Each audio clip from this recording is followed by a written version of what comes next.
রাজ্যের প্রাক্তন উপমুখ্যমন্ত্রী জিষ্ণু দেববর্মন তেলেঙ্গানা রাজ্যের রাজ্যপাল হয়েছেন। সোমবার তেলেঙ্গানার রাজ্যপালকে নাগরিক সংবর্ধনা প্রদান করেন 18 সূর্যমণিনগর বিধানসভা কেন্দ্রের বিধায়ক তথা রাজ্য বিধানসভার উপাধ্যক্ষ রামপ্রসাদ পাল। আমতলী স্কুল মাঠে এই উপলক্ষে এক জনসভার আয়োজন করা হয়।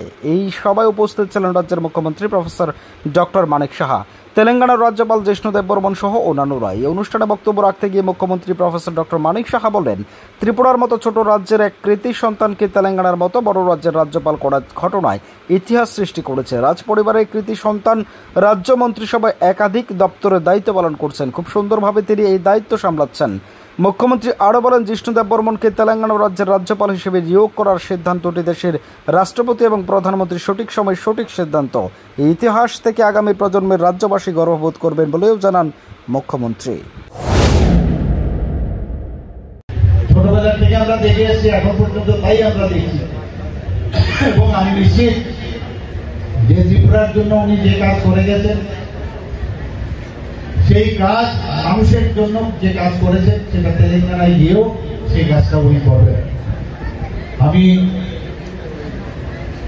আশা করি যে ত্রিপুরার যে সম্মান মাননীয় প্রধানমন্ত্রী এবং আমাদের যিনি রাষ্ট্রপতি সম্মান দিয়েছেন, সেই সম্মান ত্রিপুরার হয়ে উনি তেলেঙ্গানাতে সেই সম্মান উনি রাখবেন, আমি নিশ্চিত। Bureau report, S Bharat live 24 hours.